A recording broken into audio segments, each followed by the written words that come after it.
जी अस्सलाम वालेकुम। मैं शोएब अख्तर और थोड़ा अनप्लेजेंट एक इंसिडेंट हो गया पीटीवी पे।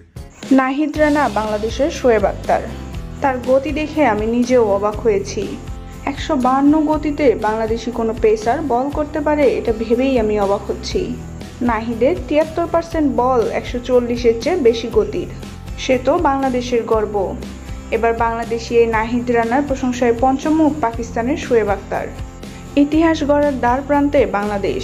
টেস্টেই যে পাকিস্তানকে হারানোর রেকর্ড ছিল না বাংলাদেশের, সেই পাকিস্তানকে হোয়াইট ওয়াশ করার পথে এবার টাইগাররা।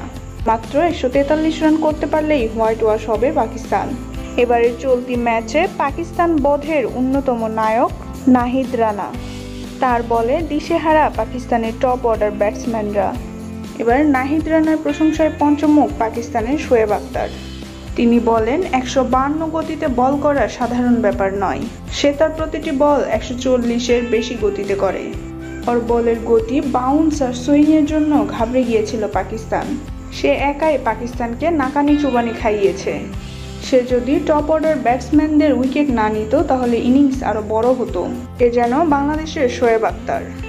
তার বোলিং দেখে আমি নিজেও অবাক হয়েছি।